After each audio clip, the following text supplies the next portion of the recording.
Donc, on commence avec Jesús Ibarra.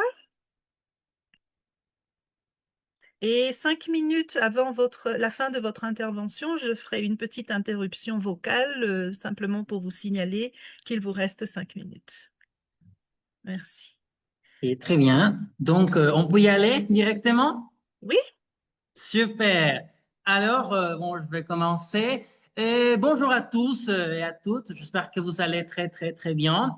Et je suis très content d'être ici dans ce premier colloque de l'AMDIF et bien sûr très reconnaissant avec le comité, notre présidente, Aïté Silva et toutes les personnes qui font partie de cette communauté de la francophonie. Finalement, comme on dit, c'est nous qui créons ce beau partage communauté. Merci beaucoup. Et donc, rapidement, avant de commencer, je me présente. Je m'appelle Jesús Ibarra, Jesús Alejandro Ibarra Veloz, mais vous pouvez m'appeler avec plaisir Chuy. Je le préfère, c'est beaucoup plus proche dans la vie quotidienne. Et voilà, j'ai fait une licence en enseignement du français et de l'espagnol comme langue étrangère à l'Université autonome d'Aguascalientes, dont je suis très fier et très reconnaissant aussi où j'ai l'opportunité de connaître des très grands professeurs et collègues et qui m'a fait découvrir ma passion, les langues finalement, et le français bien sûr.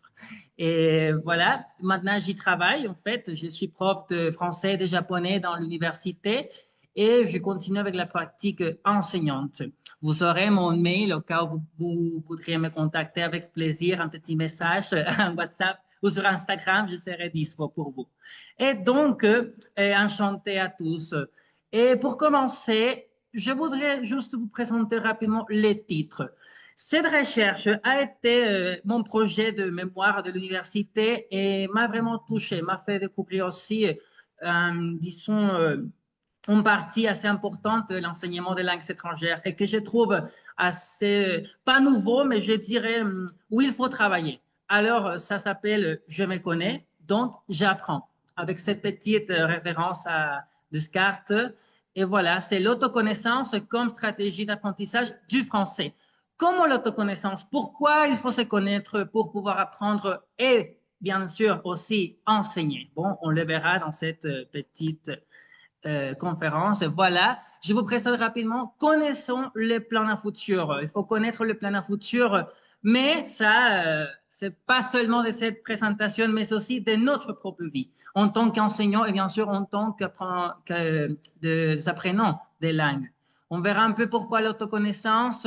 Je vais vous parler un peu sur les lieux sûrs, c'est-à-dire ces concepts abstraits ou même physiques où l'on peut se sentir en sécurité. Et je vous parlerai un peu aussi de la métaconscience de l'élève, et que je pense c'est le socle de cette recherche, c'est-à-dire être plus conscient. Peut-être lors de la présentation, vous allez m'écouter un peu holistique ou un peu la conscience est là, mais c'est pas exactement ça. C'est pas un discours motivationnel, mais plutôt comment l'autoconnaissance, la conscience pourrait être un outil, une stratégie dans nos cours de langue. Je vous mets un peu en contexte. Cette recherche, je peux la réaliser à côté de mes étudiants d'une école privée ici à Aguascalientes. Moi, j'habite à Aguascalientes, la communauté éducative Entorno, avec des étudiants du lycée âgés entre 15 et 18 ans qui avaient un très bon niveau d'anglais. Il faut dire que ces étudiants étaient des élèves, des excellents élèves, c'est-à-dire d'excellence, qui apprenaient le français par goût et qui s'engageaient vraiment dans leur apprentissage et parcours. Et cette recherche naît de ce que je trouvais une des plus grandes difficultés dans l'apprentissage d'une langue, c'est-à-dire la production orale. Moi, j'aime beaucoup parler, peut-être vous allez le voir, le découvrir, et pour moi, la communication, c'est très, très important. Et donc, il y a toujours la peur, l'insécurité, le manque de confiance, et c'est normal, on est des êtres humains. Mais j'ai trouvé aussi que il existe une sorte de manque de travail psycho-émotionnel chez les adolescents. C'est normal, normal. C'est l'évolution des nouvelles générations. Et je pense qu'on a constaté, et on l'a commenté aussi, n'est-ce pas, un peu les questions de discipline, mais aussi de se trouver soi-même. Et donc, je trouve que il faudrait s'adapter à cette nouvelle problématique. Ce n'est pas nouvelle, je sais, mais plutôt qui déclenche, d'accord? Et alors, on peut se poser les questions. Qui je suis? Qu'est-ce que j'ai? Ou qu'est-ce que j'ai vu? Et surtout dans cette période où nous, souvenez-vous, quand on était des adolescents, on se sentait perdu. On peut même se sentir perdu maintenant en tant qu'adulte, mais c'est pour ça qu'il faut être conscient. Et alors, comme d'habitude, c'est l'ensemble, le mélange de l'éducation et la psychologie. Et comment on peut travailler la peur, l'insécurité, le manque de confiance dans la salle de classe. Là, il faut dire aussi que ce n'est pas un travail psychologique parce que nous ne sommes pas psychologues. Et en fait, je pense qu'on est tous d'accord où il faut parfois même plus de formation sur la partie psychologique. On pourrait bien maîtriser les outils de didactique, mais il faut aussi toujours se former dans cette partie. Et je trouve plus maintenant. Aux côtés de la psychologie, bon, nous savons quelques auteurs qui nous le mentionnent, l'anxiété. Je pense qu'on a tous constaté comment l'anxiété a augmenté chez les adolescents. Et là, j'ai osé de mentionner, par exemple, la pandémie. À cause de la pandémie, avec l'enfermement, on a tous subi ces émotions où nous a, comment je pourrais vous le dire, on a dû faire face à ces émotions. Et donc, ça commence à nous donner. On peut parler du storytelling, c'est-à-dire c'est l'art de raconter, c'est comment je transmets les messages parce que j'aime beaucoup faire cette comparaison. Je trouve que nous, les profs, on n'est pas seulement des profs, mais des artistes. Je dis toujours que nous, on a un public, il faut être faire une performance et faire face à oui, un public difficile parfois, faire semblant de tout ce qu'on dit est complètement correct, pas toujours, mais toujours faire la performance. Et donc, on parle aussi sur la réduction de l'anxiété et créer les lieux sûrs. Je voudrais vous poser une question pour cela un peu plus à l'avance. Mais là, bien sûr, notre grand professeur Janine Courtijon nous a mentionné que la production orale, c'est la plus difficile. Et la Krachène nous a parlé aussi de l'importance du filtre affectif. On a toujours les émotions autour de nous. On ne peut pas ne pas en parler. Et c'est en fait là où je voudrais faire mon travail de master ou même doctorat, parce que peut-être une possible innovation, peut-être, je ne sais pas, de la didactique des langues pourrait être une approche émotionnelle, c'est-à-dire travailler autour de toute cette partie des émotions, des sentiments dans l'enseignement. On en a parlé un peu avec notre cher conférenciste, donc il faut créer une bonne ambiance. Et là, on parle du maître apprentissage. Mais qu'est-ce que les lieux sûrs exactement? Voilà, ça peut être abstrait ou physique. Cela consiste à recréer mentalement l'image d'un lieu qui procure une sensation personnelle de calme et de sécurité. Et c'est là ma proposition, où je vous invite à vous demander, et si l'apprentissage devenait notre lieu sûr? Et si notre salle de classe devenait notre lieu sûr? Est-ce que je suis où je me sens en sécurité dans mon travail, que ce soit physique ou dans mon domaine? Vous pouvez y réfléchir, ce n'est pas non plus la thérapie, mais juste pour voir comment on peut toujours améliorer finalement la performance. Et je trouve que c'est ça le plus important. C'est l'apprentissage doit être un lieu de sécurité, de création. C'est pour cela que je vous mentionne la métaconscience de l'enseignant, pardon, de l'élève, mais aussi de l'enseignant. Explorer la dimension réflexible de nos pratiques. On le fait tous, je sais, une sorte d'évaluation. Est-ce que cette activité a marché ou non? Mais je dirais aller au-delà, pas seulement des outils que nous appliquons, mais aussi de notre sentir. Vous voyez comment il y a le mélange émotionnel, psychologique, didactique. Donc, on peut toujours avancer ensemble. 5 minutes, Joy. Oui, merci. C'est pour ça que je vous invite à la réflexion sur l'apprentissage, mais sur l'enseignement aussi. Comment je me sens ici? Comment je me sens avec ces activités? Est-ce que je suis en train d'apprendre ou je suis en train d'enseigner? Pas seulement, j'insiste, au niveau avancé sur le programme, faire acquérir les langues, mais est-ce que tout ce que je fais, j'enseigne vraiment? Oui, non. Après, on peut tomber dans des questions très philosophiques, très profondes. C'est pas non plus l'objectif de début, mais pourquoi pas y réfléchir. Une intention guidée qui peut mener nos pratiques vers une conscience plus profonde de nos processus d'apprentissage. Finalement, quelle est la recommandation? L'introspection sur soi-même. Parfois, on continue, on travaille, on est dans la monotonie. C'est normal, on a beaucoup de travail toujours, n'est-ce pas? Mais on peut toujours se donner le temps pour observer, questionner et finalement comprendre. Parce que nous, les enseignants, il ne faut pas l'oublier, on est à la fin des êtres humains. L'introspection nous permet de développer la conscience, observer les pensées et prendre des décisions. C'est toujours devenir conscient de ce que l'on fait, ce que l'on sait, ce que l'on sent. Il ne faut pas oublier les sentiments. Jamais. Et donc, pour finaliser cette petite intervention dont je suis très reconnaissant, je vous invite à penser ce que je garde d'aujourd'hui. Quelles sont les découvertes sur moi-même ou sur la thématique? Les émotions, est-ce que je coïncide ou non? On peut coïncider, on peut ne pas coïncider. Et mes intentions futures. Alors, il faut toujours faire stop. C'est difficile et ça prend du temps. Mais surtout, faire oui, c'est donner le temps de, OK, arrête et d'y aller directement, d'attaquer les émotions, la métaconscience. Et donc, juste pour terminer, je voudrais vous dire que pour moi, l'enseignement et l'apprentissage devraient toujours être un lieu de sécurité pour nous tous, parce qu'ensemble, on crée les connaissances.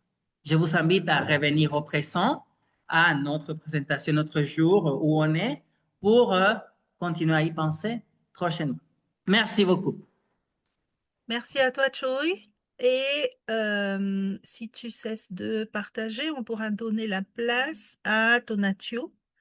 Alors, Avec ce plaisir. bloc réunit des participations variées autour de la didactique, d'accord? Il était compliqué, ça aurait été compliqué de choisir un seul thème pour ce dernier bloc, donc on a fait une sorte de miscellanée. Tonatiuh, tu es prêt?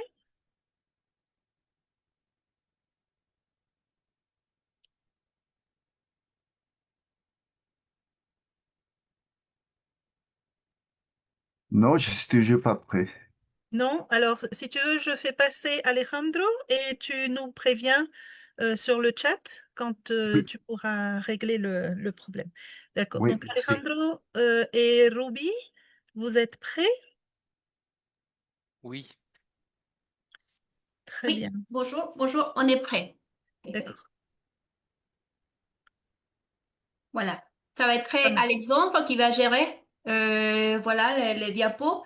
Ben, je vais commencer tout de suite pour ne pas perdre le temps, mais avant de commencer, j'aimerais bien remercier Alexandre parce que c'était lui qui m'a invité à l'accompagner pendant cette conférence parce qu'on va présenter c'est son travail à lui. C'était le sujet par rapport à son mémoire de licence. Et voilà, en fait, qu'est-ce qu'il a voulu travailler? Ben, il a voulu travailler le compte. Le compte pour résoudre un problème que je considère qu'on a tous et auprès de nos étudiants, que c'est vraiment l'utilisation et le bon emploi du passé composé et l'imparfait. Là, c'était vraiment l'idée d'aider les étudiants et de proposer des activités. Pour ça, on a fait des affiches, ben, des fiches pédagogiques surtout concernant le niveau B1. Pourquoi ce niveau B1? Parce que c'est où on doit maîtriser tous les temps du passé. Pourquoi se centrer surtout sur le passé composé et l'imparfait? Parce que ben, généralement, c'est où on se rend compte qu'il y a beaucoup plus de problèmes chez les étudiants. Et bon, pourquoi le compte? Bah déjà le compte parce que quand on travaille avec les comptes, bon, il y a toujours cette alternance des tomes du passé, voilà. Et en plus, les structures de compte, on va dire que son structure est assez répétitive, alors ça va nous permettre euh, d'arriver ou d'enseigner soit la grammaire, soit le lexique d'une façon inductive. Bon, si c'est la grammaire, d'une façon implicite. Et voilà. Alors, Et aussi parce que bah, le compte, bah, déjà, il y a plusieurs types de comptes et on a décidé surtout de travailler sur le compte contemporain. Pourquoi un compte contemporain? Bah, déjà, on a généralement tout ça. Je pense que dans un contexte mexicain, on a toujours peur de travailler en se rapprochant de la littérature. Et alors, bon, les contes un conte contemporain, ça veut dire est beaucoup plus proche à la vie quotidienne. Ça nous permet d'avoir des sujets plus familiales, voilà, de nous approcher beaucoup plus à la vie actuelle. Et c'est pour ça qu'on a décidé d'utiliser le conte contemporain. Mais on n'a pas voulu quand même continuer à employer les comptes qui sont déjà connus pour, bon, surtout essayer de trouver une diversité culturelle, aussi multiculturelle. Et c'est pour ça que ben, Alexandre, il a cherché des contes qui nous montrent la culture, bon, des diverses cultures comme la culture danoise, africaine, mongole, grecque, russe, péruvienne, et, et aussi qui traitent de divers sujets comme la beauté, le cannibalisme, il y a toujours où on travaille beaucoup le ressenti, non, les sentiments, l'égoïsme, la souffrance, le jugement, la banalité, tout ça. Alors c'est pour ça que bah, il a créé des fiches, bah, en essayant aussi de pouvoir aider les étudiants et aussi les professeurs. On essaie de les guider du début jusqu'à la fin parce que ben, on a essayé de structurer d'une façon claire, non, pour intéresser, pour séduire les étudiants. Et bon, ce sont 10 comptes d'environ 1 heure.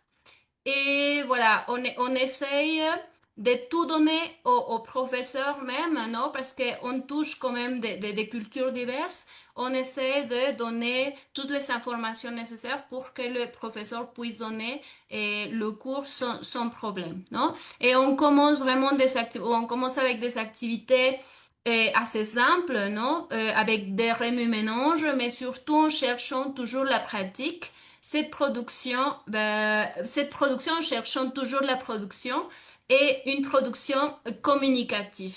Mais sans oublier vraiment l'objectif que c'est la pratique des temps du passé et surtout pour que les étudiants puissent vraiment bien employer ce temps. Mais on a quand même aussi considéré que jouer c'est important, c'est pour ça qu'il y a des jeux, mais aussi qu'il y a aussi d'autres choses même en jouant, on peut produire d'une façon beaucoup plus sérieuse, comme par exemple produire une lettre amicale, une lettre de réclamation, faire des résumés. Et bon, en fait, on a essayé de couvrir plusieurs choses avec bah, ce projet. Et bon, ça sera tout de ma part. Je pense que il y a Alexandre qui a beaucoup plus de choses à dire. Et voilà, c'est ton tour, Alexandre. Ah bon, merci. Je vais vous montrer un petit échantillon d'une fiche, comme on va commencer à le montrer ici. Ça, c'est l'introduction de nos fiches. Le premier compte qu'on a fait, c'est de la culture inuit. C'est par rapport aux Canadiens. C'est le compte avec un petit avertissement. C'est la femme qui mangeait les hommes. Alors comme ça, on commençait pour aider aux profs qui n'avaient pas le contexte. Et comme vous voulez, vous pouvez le regarder. On a la fiche avec les niveaux, on a les différents objectifs. L'objectif général qui montre l'opposition aspectuelle entre le passé composé et l'imparfait et aussi l'objectif pragmatique parce que pour chaque compte qui n'est pas sérieux, ce sont des comptes différents qu'on peut utiliser comme un élément supplémentaire dans les cours de langue ou aussi pour un cours de littérature, introduction à la littérature.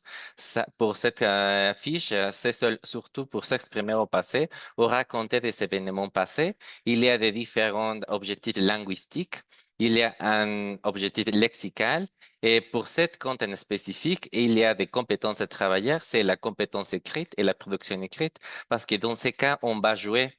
Il faut dire que dans les comptes 1 jusqu'à 5, on va utiliser la didactique de jeu, mais par exemple, dans les comptes 6 jusqu'à 10, on va travailler des différents atus pour améliorer la pratique écrite comme la périphrase, résumé, la pratique des comptes collectifs, comme ça s'appelle le cadavre exquis. Et finalement, ça va nous aider aussi pour la préparation des les lettres de réclamation ou la lettre amicale, qui ce sont des productions exigeantes dans les DELF V1. Alors, dans ces cas, on va au-delà, un peu plus, on surpasse les limites pour préparer aux professeurs et aussi aux élèves. Alors, ce qu'on voit dans ces moments, ça, c'est la fiche pour le prof, mais aussi, c'est déjà, dans ce cas, par exemple, il y a les kamiques, le peuple unit, les harpons ou tremblés, que peut-être que ce sont des mots qui ne sont pas bien connus peut-être pour nous, comme francophones, mais on le met et on a l'information. Pour les profs, si les élèves puissent demander qu'est-ce que c'est un kamique, on l'explique. On a les pas à pas dans l'exercice 1, dans l'exercice 2. On a les réponses, ce sont déjà montrées là-bas. Et aussi comment ça se montre comme un espèce de guide pédagogique pour les profs pour chaque compte. Alors, dans ce cas, c'est divisé aussi par étapes et l'explication de jour, comment ça se montre et comment ça peut être aussi appliqué. Alors, dans ce cas, c'est une espèce de bataille navale pour jouer avec les passés composés et l'imparfait. À continuation, vous voyez, c'est la différence de la fiche pour l'élève. C'est différent, c'est les comptes pour l'élève. C'est plus attirant, il y a des couleurs, il y a des images, parce que nous sommes rendus compte que pour l'élève, il faut attirer de façon visuelle. Alors, j'ai fait déjà ce projet de façon empirique et dans cette partie, je vais vous présenter les cadres méthodologiques de l'étude. Cette recherche s'inscrit dans une démarche empirique à dominant quantitatif et dans lequel je vais insister un petit peu. C'est un suivi longitudinal des performances d'apprentissage mesuré en pourcentage. Il y avait 12 groupes à l'Université autonome métropolitaine Campus Coajimalpa pour l'année 2022 et pour l'année 2024. Dans ce cas, j'appliquais dans 10 séances les 10 comptes, comme j'avais mentionné après. Les comptes ne sont pas sérieux et il y a des différentes applications. Dans ce cas, le dessin est comparatif, puisqu'il met en parallèle les deux groupes. Il s'agit donc d'un dispositif longitudinal comparatif qui permet d'analyser les trajectoires d'apprentissage dans le temps. Alors, cependant, nous ne sommes pas dans un cadre expérimental strict. Il y a des randomisations d'une groupe de contrôle, mais ça nous montre seulement une surtout évolution et ça aussi me permet d'avoir une approche quasi expérimentale et observationnelle. Et ça nous montre l'évolution des 5 performances. minutes. Merci. L'évolution des performances. Ça nous dit aussi, à partir de cette évolution, que l'articulation des activités permet une gradation à partir de certains processus cognitifs, les stratégies de médiation, et finalement que les comptes puissent aider à intégrer la grammaire de façon inductive. Aussi, d'après la pandémie, on peut aussi adapter les comptes de façon numérique. Comme vous voyez, j'ai adapté ça avec une plateforme numérique qui s'appelle Padlet. J'ai adapté tout ça dans les comptes au Padlet avec mes groupes. Ou j'ai adapté ici les comptes, si vous voulez les scanner avec le code QR, c'est le compte 5 avec la culture grecque, la naissance des saisons. Aussi, le compte peut être utilisé comme un outil d'élicitation contrôlée. Tous les comptes dans l'étape 3 peuvent être utilisés comme instrument de mesure parce que ce sont les productions que je vais vous montrer, les productions de mes élèves. Ça, c'est le compte 6 pour les lettres de réclamation. Vous pouvez voir que c'est la culture russe de Baba Yaga. Alors ici, on montre la fiche pour les élèves pour créer la lettre de réclamation. C'était la version antérieure pour le DELF B1 où les élèves doivent euh, faire une lettre. Et dans ce cas, je vous montre comment les élèves euh, montrent la production. Alors dans ce cas, on voit qu'il avait une bonne production. Et finalement, je vais vous montrer la production des les comptes collectifs. Alors ça, voilà. Et les productions des élèves. La production la plus grande, c'était ça, les princesses différentes. Alors ça a été, j'étais bien content de voir comment les élèves puissent se débrouiller. Et finalement, je voulais analyser que bon, il y a des aspects à améliorer, comme ça, que les comptes ne sont pas serrés, ils ont besoin d'avoir plein de planification, de maîtrisage. Mais finalement, je voulais finir avec ça, que ce projet a été valorisé sur eProf, un réseau international d'enseignantes.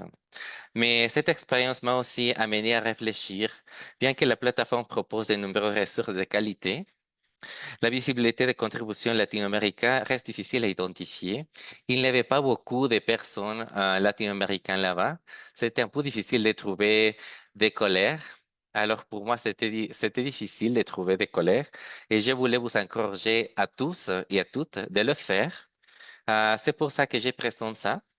Cela soulève une question importante, c'est la représentation de nous et de tous. Alors, ce n'est pas si difficile. Pourquoi le faire? Pour nous valoriser notre projet, de rendre visible notre pratique. La labellisation représente donc une reconnaissance forte et une contribution à une meilleure visibilité, une valorisation légitime et une inspiration pour les enseignants futurs. Par exemple, à l'aula hybrida de Jalapa, aux enseignants à la faculté de langue, à mes enseignants à Georgia, Ruby, Christelle, Aide Silva, merci. Parce que si sans votre aide et soutien, je ne pourrais avoir la labellisation.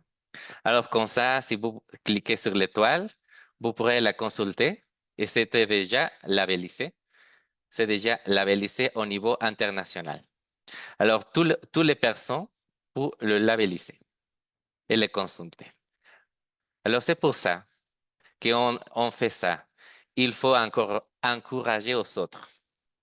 Et finalement, enseigner, c'est transmettre, mais partager ces pratiques, c'est les faire exister. Merci beaucoup et j'espère avoir cherché et trouvé des autres ressources, des autres latino-américains et mexicains, parce que je sais déjà qu'il y a des talents. Je le sais et j'espère de voir beaucoup. Merci. Merci à toi, Alejandro. Oui, mais je ne sais pas d'où ça vient. Et merci à toi aussi, Guadalupe Ruby, pour cette excellente présentation. Il y a déjà dans la boîte de chat des réactions par rapport à cette fiche pédagogique. Je t'invite à aller voir les demandes et les commentaires. Et on passe à Tonatiuh qui, je crois, a réussi à régler le petit couac technologique. Tonatiuh, tu es prêt maintenant?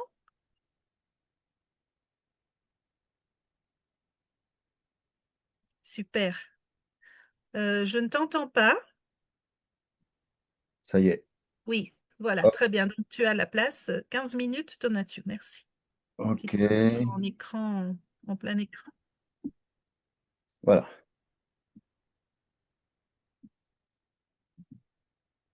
Donc, mon travail, c'est l'alternance codique en classe de FLE. Quelle différence entre l'enseignant titulaire et l'assistante des langues? C'est un travail qu'on a fait il y a plusieurs années déjà. En fait, c'était la, comment je vais passer? Ok. C'est pendant la pandémie on a commencé à travailler ça. Et l'objectif, c'était d'identifier les différences et les similitudes lors de l'emploi de l'alternance codique entre une professeure mexicaine et une assistante française au sein d'un groupe universitaire dans la classe de français et langue étrangère. Euh, Ce que j'ai fait en premier temps, c'était des enregistrements sur Teams à cause de la pandémie.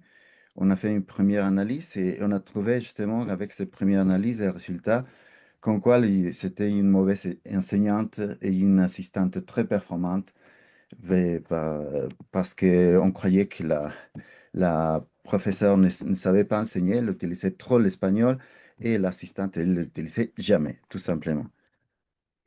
Alors, les procédés, les données ont été analysées dans une perspective interactionniste et se sont centrées sur trois axes: la fonction de l'alternance codique à l'intérieur du processus d'enseignement, la forme discursive et l'entourage des alternances lorsqu'elle est déclenchée par les facteurs identifiables dans le discours.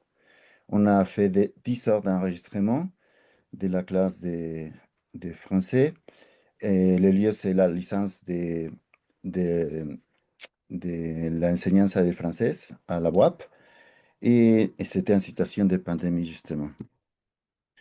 Les cours sont menés par deux professeurs, une mexicaine et une assistante. La professeure mexicaine est formée en didactique de FLE. Elle a 11 ans d'expérience et un niveau C2. Et l'assistante, par contre, elle est française et a une formation en langue, littérature et civilisation espagnole, mais elle n'est censée jamais avoir des connaissances pour l'enseignement. C'est-à-dire qu'elle est venue partager plus la civilisation et la culture française qu'enseigner la langue en tant que telle. Les conventions de transcription qu'on a utilisées se sont inspirées sur Kebrat Orecchioni, mais on a fait des adaptations au fur et à mesure. Et la démarche analytique s'est inspirée de Gulick. Et finalement, nous avons décrit l'alternance codique, nous avons comparé la façon d'agir des deux sujets d'études pour tirer des conclusions. Concept clé qu'il faut tenir en compte, l'alternance codique, et nous prenons comme base COSA 2022 pour dire que ces changements de code signifient faire un emploi ordonné, correct des codes à- en jeu à partir d'une langue établie par l'interaction qui s'alterne avec une autre, mais qui reste la langue principale de l'interaction. Marfia nous a apporté différentes fonctions liées à l'usage de la transcodique, rétablir l'ordre, poser des questions, évaluer les réponses des élèves, donner une explication, expliciter des consignes, etc. Et Causa, elle identifie les activités de reprise où elle identifie les répétitions et les reformulations, les achèvements et les parler bilingues où elle repère les sensis, les exclamations et les alternances codiques pures. Donc, on a fait des analyses et l'enseignante, on l'a titulée M et l'assistante V. Et dans cette partie, nous nous basons sur les catégories proposées par Marfia. Donc, on a fait l'analyse des alternances codiques chez l'enseignante et chez l'assistante. D'abord, chez l'enseignante, elle utilise les alternances pour établir l'ordre dans la classe. Et là, je vous montre un exemple rapidement. Évaluer la réponse des élèves et donner une explication, expliciter des consignes, et rappeler une règle, et guider l'apprenant ou clarifier des contenus et éviter des malentendus ou des incompréhensions. Et d'autres, c'est des alternances dans des activités non didactiques. Et par exemple, pour la gestion du cours ou pour l'ouverture de la session dans laquelle il y a des répétitions, des reformulations. Il y a un exemple de tous les deux cas. Et quand elle dit, OK, nous avons de 4 minutes 10 personnes, OK, nos faltan unas personas, on peut attendre quelques minutes, esperamos algunos minutos. OK, il y a la gestion du cours et la reformulation. Pour le marquage de temps dans les cours, elle dit par exemple, hemos llegado al final de nuestra segunda unidad, et tout au milieu de son discours en français, Y, y- yo pienso que a mi febrero, yo pienso que a mediados de febrero, ahora sí, vamos a hacer nuestro examen intermedio de mitad. Ok, oui. Et les choix motifs de la langue, bien sûr, il a cette partie qui provoque des alternances plutôt inconscientes. Et par exemple, ici, et quand une étudiante arrive a la clase finalement et dit Buenos días, profa, disculpe, me acabo de venir a la clase. Ángel, tu viens d'arriver? ¿O te saco de la réunion? Voilà, c'est une réaction plutôt émotive de savoir si il n'a pas, il n'a pas eu un problème pour l'étudiant qui vient d'arriver. Et il y a aussi la forme de l'alternance codique. Euh, Par contre, chez l'assistante, on peut voir déjà qu'elle n'utilise pas les alternances pour établir l'ordre dans la classe, parce qu'il n'en a pas besoin. Et c'est-à-dire que c'est pas à elle de gérer la classe, ni évaluer les réponses des élèves.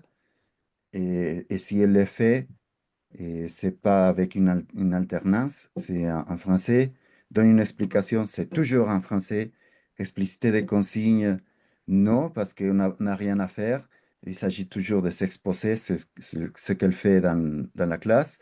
Rappeler une règle non plus, c'est pas elle de gérer le cours. Et tout ça parce que c'est toujours sa classe est toujours expositive. Il s'agit d'exposer de la culture, des choses comme ça qui n'ont rien à voir avec toutes ces catégories. Par contre, elle utilise les alternances pour guider l'apprenant ou clarifier des contenus et d'éviter des malentendus ou des incompréhensions. Et ça, par exemple, nous savons ici que je ne comprends pas. Ahora que hicimos las preguntas, ¿te parece más claro o... Ah oui, ah oui. Donc, il y a recours à l'alternance. Elle utilise aussi pour assurer l'input lexical, parce que avec ça, si sans ça, elle ne pourrait pas continuer. Là, vous pouvez voir que après, elle essaye. OK, d'accord, je vous dis les vêtements. Alors, est-ce que vous connaissez qu'est-ce que vous connaissez comme vêtement? Il y a un long silence de 9 secondes. Alors, est-ce que vous connaissez des noms des vêtements? Et alors, par exemple, est-ce que vous savez dire en français una falda? Et voilà. Donc, et après ça, elle a pu continuer la classe. Elle utilise les alternances aussi pour les activités de reprise, comme vous savez l'or, oro, je vous crois, l'argent. Non? Il y a aussi des reformulations et des alternances codiques pures, c'est-à-dire une stratégie discursive la plus utilisée, et c'est la plus utilisée pour l'assistante aussi. Et similitude et différence entre les deux, la présence des alternances, c'est indiscutable, elle est là. Et tout comme l'enseignante, chez l'assistante apparaissent en forme des alternances, les activités reprises, les alternances pures, l'emploi conscient, la gestion de l'input. Et les activités reprises, nous avons trouvé des reprises dans le développement des deux enseignantes et dans deux formes. La répétition, l'enseignante l'utilise avec une intention plutôt pédagogique, aider l'apprenant à garder en mémoire les mots en question. La reformulation, l'assistante fait recours à une reformulation seulement une fois. Et c'est là obligé par la circonstance parce qu'elle ne pouvait pas s'en sortir sans ça.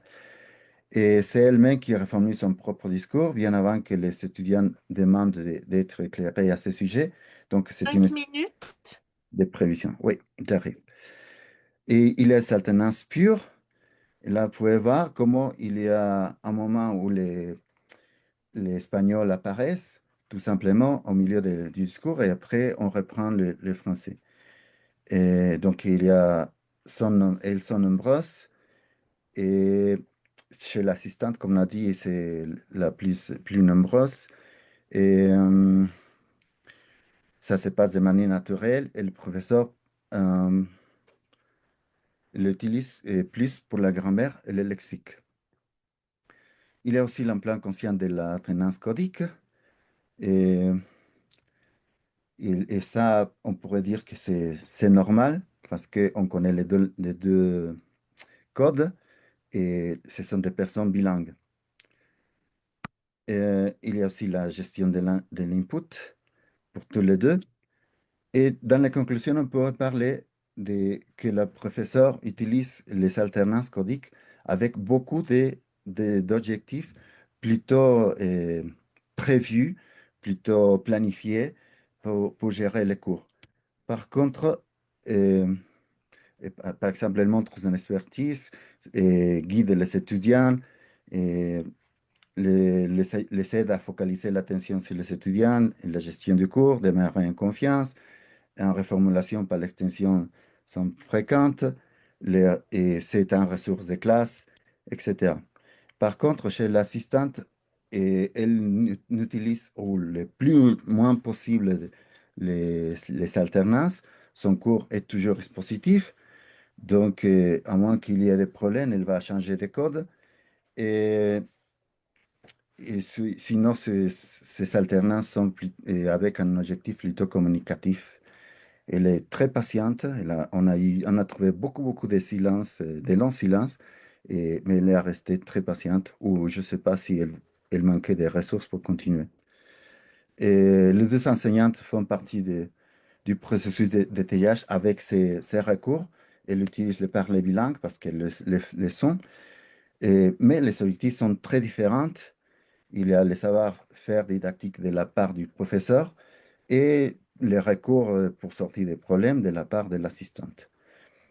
Et donc, avec ça, on pourrait dire que tout simplement que la professeure, elle a beaucoup de ressources, elle utilise l'alternance d'une façon planifiée et pédagogique et didactique. Et par contre, c'est l'assistante qui manque de ressources et qui est plus limitée, mais qui c'est normal, je trouve ça normal parce qu'il s'agit d'une assistante et pas d'une professeure de FLE. Je vous remercie de m'avoir écouté. Bravo à toi, Mathieu.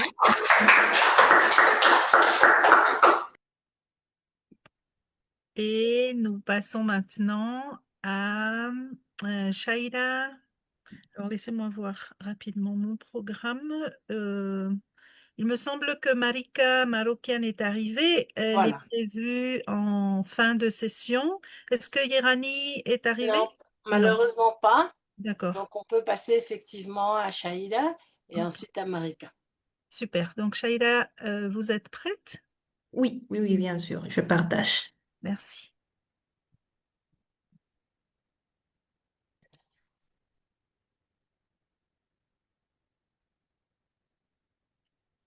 Est-ce que ça se voit déjà la présentation? Oui. Oui, oui, on voit très bien. Ok, très bien, super. Bon, bonjour à toutes et à tous. Merci beaucoup de votre présence.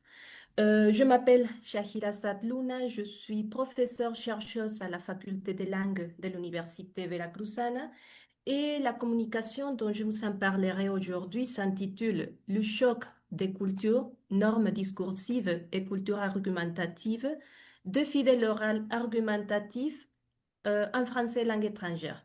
Et ça fait partie d'une recherche doctorale en cours. Donc, je vous préviens, ce sont des résultats préliminaires après du phase pilote. Et aussi, je me centrerai un peu sur l'état de l'art, sur des travaux reliés un peu partout dans le monde et dans notre contexte mexicain.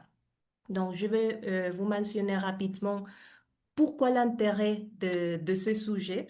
Bien sûr, dans l'enseignement-apprentissage des langues, un des aspects qu'on touche presque toujours à partir des niveaux B1, c'est l'argumentation. Et nous, en tant que prof, on voit que c'est un point de tension pour nos apprenants, non? Moi, je me centrerai dans la partie orale, même s'il y a des travaux à l'écrit et à l'oral, mais bon, moi, je m'intéresse à ce côté-là de l'oralité. Et, bon, je apporterai ou vous en parlerai un peu sur l'axe et pas sur couvrir l'ensemble de la recherche, parce que c'est un peu la partie préliminaire. Euh, ok. Bon, je vais commencer un peu.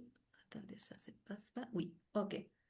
Bon, l'argumentation en français langue étrangère va mobiliser différents types de compétences pour les étudiants universitaires. Il y a bien sûr des ressources linguistiques, discursives, culturelles, mais on voit dans les pratiques enseignantes et chez les apprenants qu'il reste encore des difficultés même au niveau avancé, non? Au moment d'argumenter en langue étrangère, dans notre cas en français.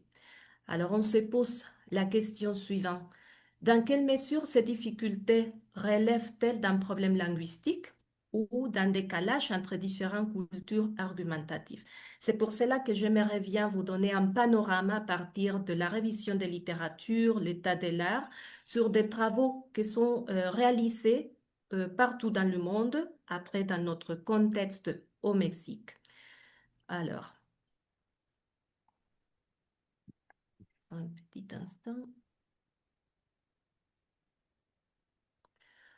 OK. Parmi ici, moi, j'en ai choisi juste 7 travaux, ok, partout dans le monde, et je vous en parlerai un peu pour voir comment est-ce que ces difficultés de l'argumentation, soit à l'écrit ou à l'oral, est présente un peu dans tous les apprenants qui apprennent le français dans différents contextes. Alors, moi, j'en ai choisi des études récentes des années 2020, 2023. Par exemple, en Espagne, durant 2024, a réalisé une étude à l'Université de Salamanque où il met en évidence que les étudiants hispanophones qui apprennent le FLE rencontrent des difficultés pour respecter les conventions rhétoriques de la langue française, même si ces étudiants comprennent généralement les structures argumentatives dans cette langue. Donc, il y a déjà une perspective. Même en France, en 2023, à l'Université de Grenoble, mais c'était une étude avec des étudiants turcophones qui apprennent le français et c'est la production des textes. Ça, c'était l'argumentation à l'écrit et les difficultés que cet auteur a trouvées, ce qu'il produise des textes argumentatifs avec une grande influence de la langue maternelle. Et donc, il y a déjà cette différence de structure persistante, même à des niveaux avancés. En Colombie, par exemple, Rivera Contreras, en 2020, a observé même que les étudiants hispanophones qui apprennent le FLE ont des difficultés ou c'est limiter la posture critique. Donc, la pensée critique pose des difficultés dans les interactions orales chez ces étudiants, même si les étudiants se sentent plus à l'aise quand ils sont des sujets reliés à leur réalité quotidienne. Donc, ça parle déjà de cette partie sociale et culturelle dans le discours argumentatif. En Iran aussi, les Iraniens et ces étudiants qui apprennent le français dans la partie de l'argumentation évitent la confrontation en français quand ils essayent d'argumenter, mais par contre, quand ils argumentent dans leur langue maternelle, bon, ils argumentent, ils font ce discours. Ça veut dire qu'il y a cette influence des normes culturelles dans le comportement discoursif. Au Pérou, il y a aussi une étude en 2019 qui montre que les étudiants hispanophones qui apprennent le FLE montrent une évidence faible dans la compétence argumentative et évidemment une relation avec les difficultés de l'expression orale en ce qui concerne la clarté des idées, l'usage des ressources discursives.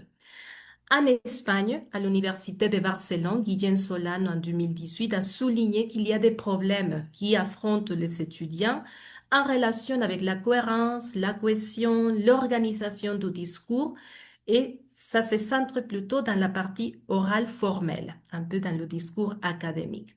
Et finalement, le dernier travail dont je vous en parlerai, c'est à Taïwan avec Co 2010 qui montre qu'il y a un développement de la compétence argumentative limitée, ce qui empêche la motivation et la participation chez les étudiants. Donc, c'est un peu un blocage dans ce type de discours. Disons que ce panorama similaire se dessine à l'échelle internationale. Alors, on a cet intérêt en commun. Et comme on voyait dans la conférence magistrale du matin, on essaye de rechercher même pour changer un peu les pratiques didactiques, aider nos étudiants, changer les stratégies. Donc, l'apprentissage de l'argumentation, la langue étrangère, demeure un processus complexe qui va au-delà de la maîtrise linguistique. Disons que malgré la diversité des contextes, ces études relèvent des problèmes communs. Donc, je vous en résumerai en 5. Le premier, c'est qu'il y a la difficulté à structurer un discours argumentatif, pas seulement pour les étudiants hispanophones au Mexique, mais on le voit dans les autres travaux autour du monde. La deuxième difficulté, c'est l'influence de la langue maternelle. Je vous en parlerai dans un instant. Et le manque de maîtrise des conventions discursives de la langue cible, même si parfois dans les cours de FLE, on enseigne, on montre des cours d'argumentation en français, et langue étrangère, et aussi on commence à l'aborder pour les types de certification, niveau B1, B2, les C, C1, C2, et on demande d'argumenter. La difficulté à adopter une posture critique ou à gérer la confrontation, parfois c'est compliqué tout cela. Et le dernier, bon, le rôle important des facteurs culturels et internationaux. Dans le monde hispanophone, il y a une difficulté liée à la langue maternelle aussi. Bon, la difficulté persiste même au moment d'argumenter en espagnol, avec une organisation des idées, justification des opinions et la construction des discours structurés. Donc, les recherches menées partout dans le monde, en Europe, en Amérique latine, en Asie, au Moyen-Orient, convergent vers une même idée. L'argumentation en langue étrangère et bien sûr en FLE constitue un défi multidimensionnel, à la fois linguistique, discursif et culturel. Ok, dans notre contexte mexicain, que se passe-t-il? Moi, je mentionnerai juste 3-4 travaux qui ont fait cette recherche de ce qui se passe en langue maternelle. Par exemple, Garcia et Alarcón, en 2018, ont montré cette manque de cohérence entre les programmes éducatifs et la pratique. Et c'était des études menées dans des lycées mexicains. Donc, oui, il y a la partie théorique, mais en réalité, ça ne se fait pas la pratique dans les salles de classe. De plus, par exemple, le travail de González Robles en 2014 mentionne qu'il y a de nombreux étudiants mexicains qui arrivent à l'université sans avoir vraiment une compétence argumentative solide en langue maternelle. Cela signifie évidemment que le problème ou la difficulté existe déjà en langue maternelle et se complexifie en langue étrangère. Et enfin, le travail d'Ample, Léa Lesureau en 2021, souligne que parfois les Mexicains, nous, on privilégie souvent une argumentation orientée vers la courtoisie, l'harmonie, plutôt que la confrontation directe. Donc, cela nous parle déjà de cette culture argumentative. Parfois, on dit argumenter et on fait la relation que c'est confronter à l'autre personne. C'est pas le 5 cas. minutes. Oui, bien sûr. Donc, pardon. De ces différences de normes discursives et argumentatives, on pourrait dire que dans la tradition académique française, on a l'explicitation de la thèse, une structure logique, la confrontation des points de vue, et dans des contextes latino-américains, on a un discours un peu plus implicite, l'importance de cette relation interpersonnelle et un peu l'évitement du conflit direct. Oui, il y a bien sûr des différences, mais aussi il y a des convergences. Alors, dans les discours argumentatifs, on va essayer de trouver cette justification d'une opinion, prendre en compte le public ou l'auditoire. Et bien sûr, l'objectif, c'est la persuasion, donc persuader l'autre. Alors, pourquoi la difficulté persiste-t-elle, même si dans les différentes licences, on donne des différents cours d'argumentation en FLE? on pourrait dire qu'il y a une double difficulté. D'abord, une compétence argumentative fragile en langue maternelle et ce manque faible aussi à l'adaptation des normes discursives de FLE. Mais on pourrait dire plutôt qu'un choc radical de culture argumentative, il s'agit plutôt d'un choc relatif qui peut provoquer un décalage qui donne des hésitations, des malentendus et aussi quelques stratégies d'évitement. Finalement, pour conclure, ces difficultés en argumentation orale en FLE ne peuvent pas être réduites simplement à un déficit linguistique. Elles résultent évidemment de l'interaction entre compétences discursives, traditions académiques, pratiques socioculturelles. Cependant, l'existence des similitudes entre cultures argumentatives nous invite aussi à nuancer l'idée d'un choc absolu. On dirait plutôt relatif. Bon, il s'agit plutôt d'un processus d'ajustement progressif qu'on pourrait mettre en évidence dans la salle de classe. Bon, mais enfin, comme je vous ai mentionné au début de la communication, ce que je viens de vous présenter, s'agit des résultats préliminaires. Je serai très ravie de partager prochainement avec vous déjà des résultats finaux, plus empiriques et plus approfondis. Bon, merci beaucoup de votre attention. Je laisse mon adresse électronique pour toute information complémentaire ou un échange. Merci beaucoup. Merci beaucoup, Margot.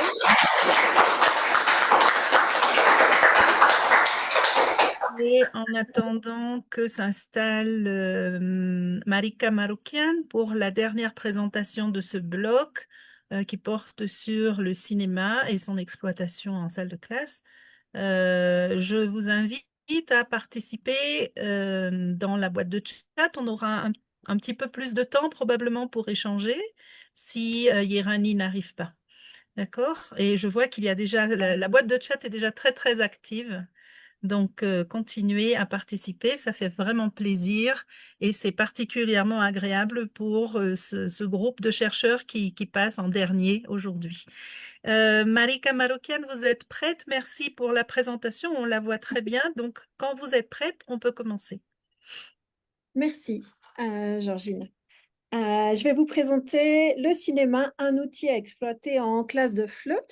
Jean-Luc Godard disait avec le cinéma, on parle de tout et on arrive à tout. Et c'est un peu l'idée ici, utiliser beaucoup plus ce support de manière, on va dire, quotidienne en classe. Donc, aujourd'hui, dans le panorama général qu'on peut, on va dire, constater, on a une baisse actuelle de la fréquentation des salles de cinéma et une amplification du streaming, c'est-à-dire de la vidéo à la demande depuis que les personnes consomment depuis chez eux grâce à leur dispositif. Et aussi, on va dire, une forte augmentation des productions de séries à la différence des films. Donc, c'est des choses qu'on va pouvoir aussi intégrer à la classe de FLE aujourd'hui. Ah, ça ne va pas changer. Voilà. Ça va nous permettre justement de pouvoir diversifier des contenus. C'est-à-dire qu'on va pouvoir utiliser à la fois du court-métrage, moyen ou long-métrage, mais aussi des séries, des documentaires, des films d'animation ou des dessins animés. Et à l'intérieur de ces différents contenus, on a aussi différents genres cinématographiques.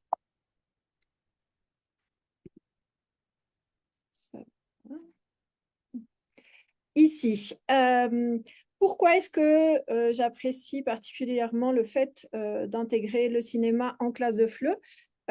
C'est en général un outil qui est très facilement adaptable parce que on a cette association de l'audio et du visuel qui va justement être très impactant pour nos apprenants.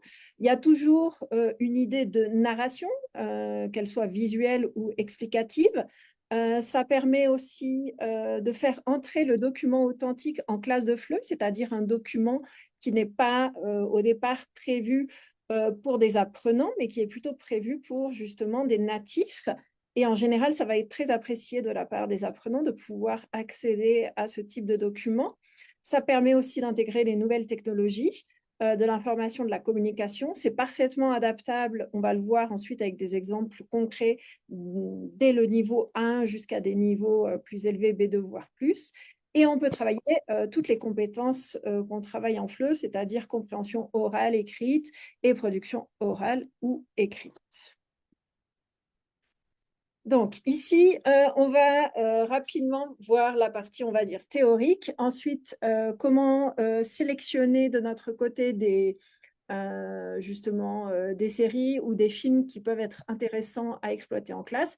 Et on va surtout s'attarder plus sur la partie didactique, c'est-à-dire avec des exemples concrets qu'on peut appliquer en classe.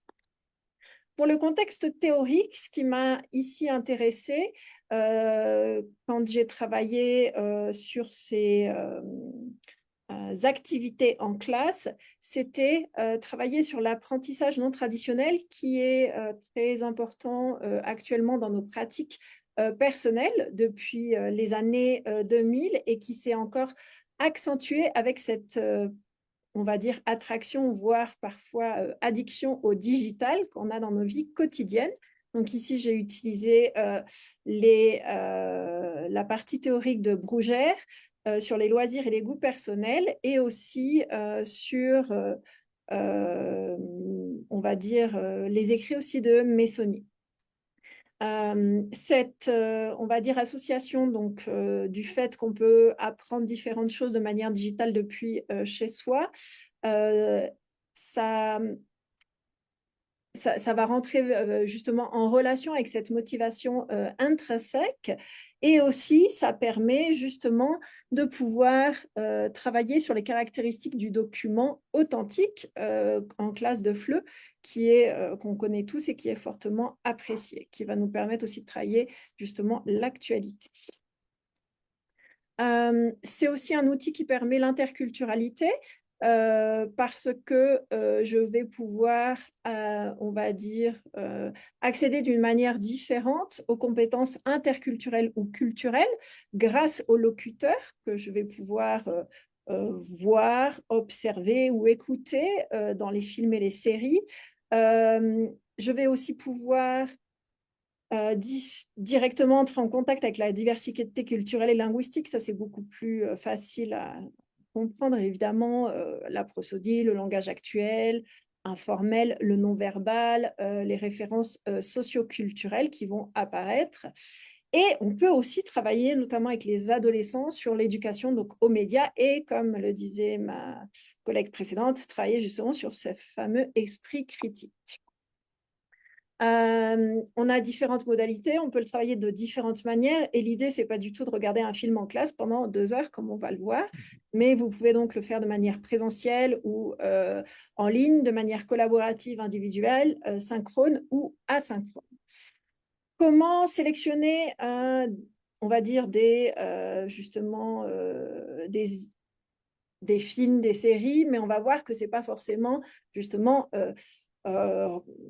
forcément le visionner dans sa globalité en classe. Ici, au Mexique, on a accès à TV5 Monde Plus, qui est une plateforme que tout le monde connaît, mais on ne connaît pas forcément l'application qui est gratuite et qui nous donne accès à différents contenus très intéressants avec des sous-titres, justement, si jamais vous en avez besoin, selon les niveaux. Mais on a aussi d'autres plateformes qui, cette fois-ci, peuvent être payantes, comme Mubi, qui donne accès à pas mal de films français, notamment type Nouvelle Vague.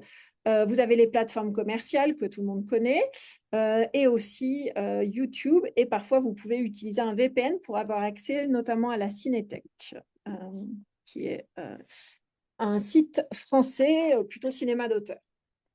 L'idée, ce n'est pas toujours de travailler avec le même type de film, c'est aussi de justement montrer on va dire la diversité qu'on a en cinéma et séries francophones à nos apprenants. Donc, n'oubliez pas que vous avez les films, on va dire, commerciaux type blockbuster, mais aussi les films du patrimoine et ceux aussi d'art et d'essai.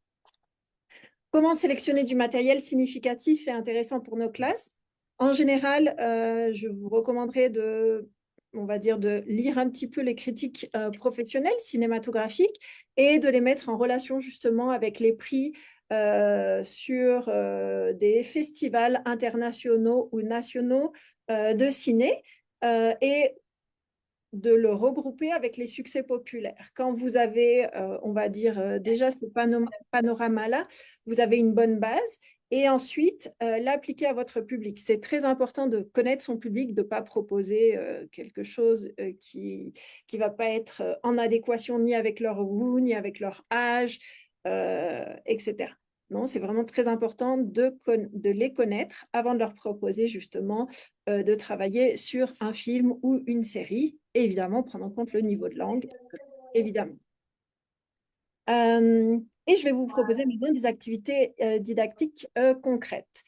Vous pouvez travailler notamment, ou on va dire, introduire les films ou les séries, mais pas forcément donc en regardant des films. Vous pouvez le faire à travers des petites devinettes et pas forcément que du film ou des séries francophones, parce que ça va être difficile que, évidemment, ça soit des références culturelles partagées. Donc ici, vous pouvez le faire grâce à des émojis et justement, avec les émojis, ils vont deviner et ils vont aussi verbaliser. Qu'est-ce que vous voyez sur les mots? Un avion, une explosion, une île déserte, une personne qui pleure, une personne triste. Alors, ça fait référence à quelle série? Là, moi, c'était plutôt avec un public de personnes adultes de plus de 50 ans et ils ont assez facilement trouvé la série Lost. Et vous pouvez aussi faire le même concept de devinette avec justement une musique de bande originale type, je ne sais pas moi, Titanic, par exemple. Tout le monde connaît la fameuse chanson de Céline Dion. Et donc, ça fait référence à quel film? Titanic. Et là, vous pouvez les faire travailler soit de manière collaborative ou individuelle, en production orale ou production écrite, et quels sont les personnages, que raconte le film, etc. Une autre manière de pouvoir travailler, c'est grâce à l'affiche du film, en fait. Donc cela, ça va être de l'observation et de la description visuelle. Et vous pouvez, on va dire, proposer des variations, donc des hypothèses sur l'histoire et les personnages. Là, prenez par contre des films plutôt francophones et des films qui ne sont pas très, très connus. Par exemple, Mytho, c'était une série, je ne sais pas si elle est encore disponible sur Netflix, mais elle a été longtemps disponible sur Netflix, mais elle n'était pas très connue. Donc, en général, les gens ne connaissent pas et comme ça, on travaille sur des hypothèses. Ensuite, vous pouvez comparer différentes versions d'affiches. Vous avez, selon les pays, les régions du monde, différentes affiches. Ou bien vous cachez le titre et on invente un titre. Ou 5 bien minutes. de la description très, on va dire, concrète, avec de l'orientation au premier plan, au dernier plan.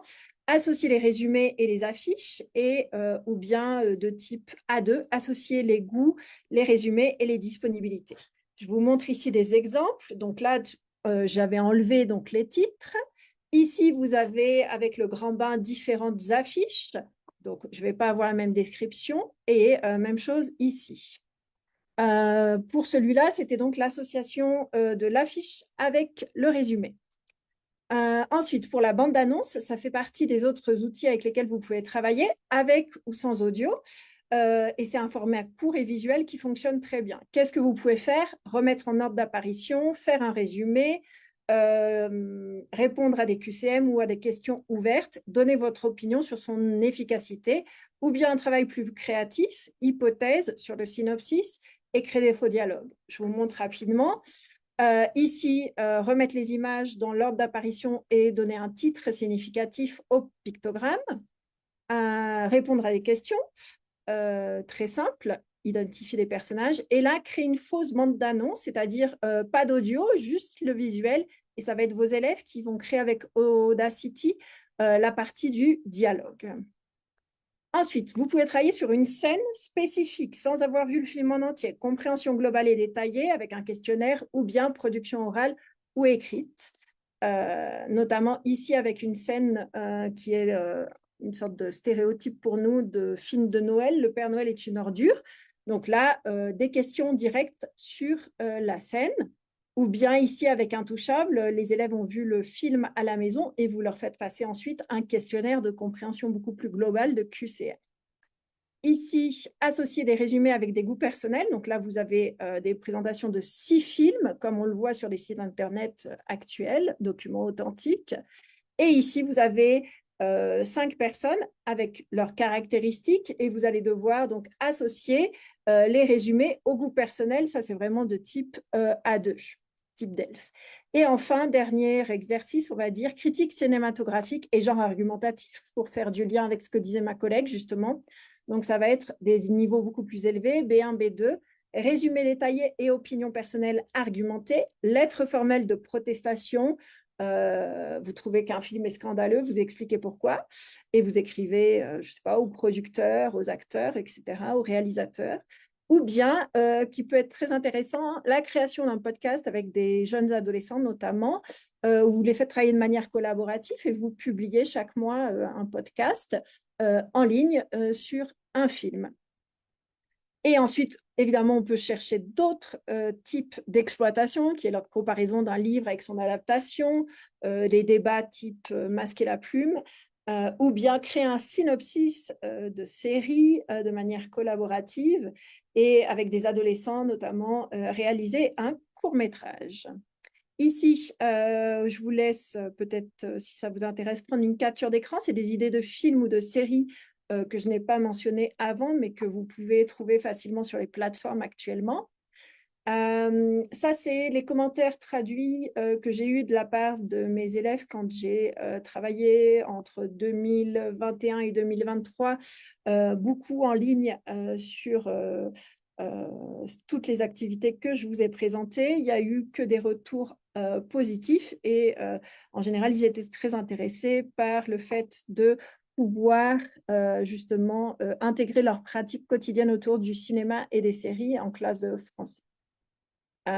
Et pour terminer, donc on va dire la partie plutôt des avantages, des effets positifs, c'est un travail que vous pouvez faire en vous basant sur des thématiques. Attention à bien prendre en compte votre public. Ça va en général améliorer le processus d'apprentissage-enseignement.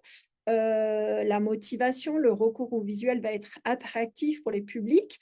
Vous pouvez aussi mettre en place des activités créatives. Ça devient aussi un outil interculturel direct.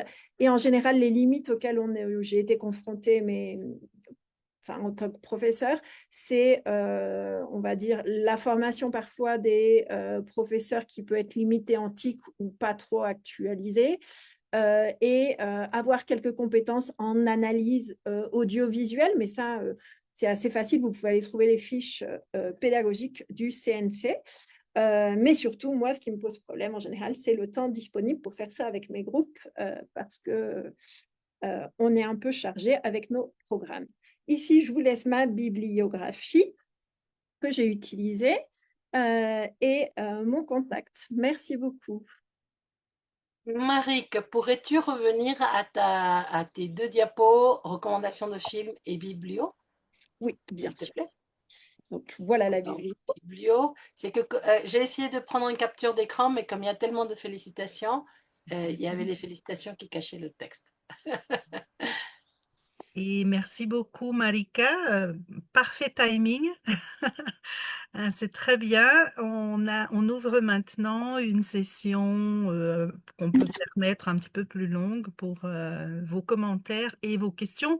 La boîte de chat a été effectivement très, très active pendant toute la durée de ce bloc. Donc, j'imagine qu'il y a énormément de choses à rapporter, Angel. Tout à fait. Merci Georgia et merci à à tous les intervenants. Donc, ça a été très intéressant. Donc, maintenant, je passe à lire les questions.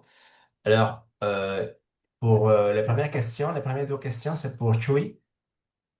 Alors, comment peut-on aller au-delà de la métaconscience dans la salle des classes et si on ajoute l'approche neurolinguistique, cela pourra être plus effectif au niveau cognitif par rapport au stage des apprentissages émotionnels? Ça, c'est la première question. Je ne sais pas si tu veux répondre là maintenant ou je peux poser la deuxième.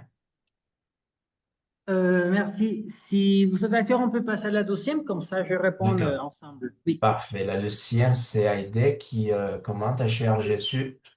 As-tu intégré à ton cadre théorique la pédagogie du soin, la notion de ciudadanía hybride entre ciudadano et ciudadanía rejoint tes préoccupations? Voilà, je te laisse répondre. Merci beaucoup. Donc, pour la première question sur comment aller au-delà, voilà, au début, je me suis dit peut-être seulement si on y va doucement, mais je trouve qu'ici, le plus important, c'est donner le temps de le faire. Parce que il est bien entendu que nous, en tant que prof, on doit toujours faire cette petite exercice d'auto-évaluation, comme je le commentais lors de la présentation, si est-ce que cette activité a bien marché, cette stratégie selon mon public, mais je trouve important de se poser toujours des questions de réflexion. Mais une réflexion assez profonde. On peut y aller en profondeur. Par exemple, commencer à penser à l'heure.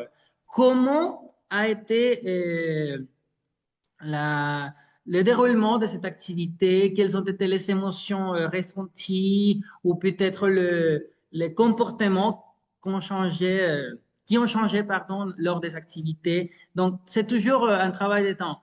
Dans mon cas, je me rappelle que j'ai dû prendre beaucoup de temps à faire cet exercice de réflexion parce que c'était vraiment de m'asseoir. Moi, j'avais un journal intime et donc j'ai commencé à écrire, à développer les idées. Et ça pourrait être une stratégie, peut-être l'écriture personnelle, même voire créative, pour pouvoir faire un travail de réflexion beaucoup plus en profondeur. Ça pour la première question. Ensuite, oui, c'était sur l'approche neurolinguistique et tout à fait. Je pense que ce serait un grand avantage de travailler ensemble cette deux parties, la partie plus émotionnelle en didactique, à côté de la psychologie, finalement, c'est ça, les neurosciences à côté des sciences sociales humaines qui pourraient enrichir toujours. Et, par exemple, oui, faire les analyses de comment les étudiants commencent à acquérir les langues, comme avec les procédés de l'approche neurolinguistique à côté de l'émotionnel. Donc, toujours se compléter les uns et les autres. Et Parfait. pour la question de notre chère Haïté sur la pédagogie du soin, je n'y avais pas pensé. En fait, je vous remercie énormément parce que ça m'a donné une autre voie pour continuer ce travail de recherche. Et donc, merci beaucoup. Je prends note. Et voilà, je suis content de voir comment cette pédagogie pourrait le mettre ensemble. Merci beaucoup. Merci, Et merci. juste un petit mot pour compléter, je pense, Chuy, que aborder la question depuis le soin, et pas seulement le soin, mais la cuidadanía, le soin citoyen, c'est quelque chose qui permet de sortir ta réflexion du champ apparent, et tu as souligné que c'était seulement en apparence, du coaching émotionnel, de l'injonction au bien-être individuel au-delà du social, et de réinscrire ce souci du bien-être dans le bien-être personnel et collectif. Parce que prendre soin de soi, ce n'est pas seulement prendre soin de soi, c'est prendre soin de l'autre et prendre soin de nous ensemble. Donc, je pense que cette dimension de pédagogie du soin va te permettre de te donner un cadre un peu plus politiquement engagé et un peu moins marqué par une certaine trace commerciale propre de la pleine conscience, etc., qui est très importante, mais qui peut être tirée vers ce côté individualiste. Merci beaucoup et félicitations pour ton travail. Merci. On continue avec les questions. Il y a Cecilia Gallardo qui a adoré ton intervention, Chuy. Et donc, Vincent a posé la question suivante. Avez-vous mis en pratique des activités, des actions visant la connaissance de soi avec vos étudiants en classe? Si oui, pourriez-vous en décrire certaines, leur déroulement, par exemple? Oui, tout à fait. Merci beaucoup pour la question. Oui, tout à fait. C'était toujours des activités d'autoconnaissance et d'autoréflexion. Par exemple, et c'était des activités qu'on utilise tous ou qu'on a eu l'occasion de mettre en place. Par exemple, le portrait chinois pour travailler le conditionnel. Si j'étais un livre, j'essaierais, par exemple, Arsène Lupin. Et donc, mais pourquoi? Et toujours poser la question pourquoi? Et pour commencer à développer plus la sécurité de parler, de donner une raison. Ce n'est pas nécessaire que ce soit dans des niveaux très avancés. moi, je travaillais avec il y avait des débutants et des faux débutants, et donc qui commencent à peine à développer cette partie orale ou argumentative, on va dire. Donc, il y avait le portrait chinois. J'ai demandé aussi de faire toujours un journal intime. Comment je me suis sentie avec cette activité ou après cette journée? Toujours à pousser l'étudiant à réfléchir. La création d'un alter ego pour travailler les nationalités, les adjectifs et même les rêves au futur. Ah, moi, je voudrais devenir médecin, donc je fais cette petite alter ego et le présenter, toujours avec l'oralité, parce que finalement, c'était la compétence langagière que j'ai décidé de travailler, ou de l'être à soi-même. Cherche-tu du passé, cherche-tu du présent ou du futur, donc toujours avec la réflexion et l'introspection. Ce sont quelques exemples des activités que je peux mettre en place. D'accord. Il y a encore d'autres questions pour Choi. Alors, c'est une question de la salle hybride de Jalapa. Comment l'enseignant de FLE peut-il transformer la salle de classe en un espace tiers, sécurisant, où la vulnérabilité liée à la prise de parole en langue étrangère est protégée, tout en satisfaisant aux exigences de performance et aux objectifs d'apprentissage imposés par le cadre institutionnel? Ok, merci beaucoup pour toutes vos questions. Vous me motivez à continuer. Donc, en fait, je pense que cette question attaque un des risques de cette méthodologie de travail, parfois oui, on n'a pas toute l'ouverture pour faire tout ce que l'on veut, n'est-ce pas? Il faut dire que moi, de mon côté, j'ai eu l'opportunité de travailler dans une institution qui m'a dit, fais ce que tu veux. Grosso modo, pas de cette manière, bien sûr, mais écoute, Chou, fais la proposition, on peut y aller. OK, donc je fais la proposition, on m'a dit, d'accord, vas-y.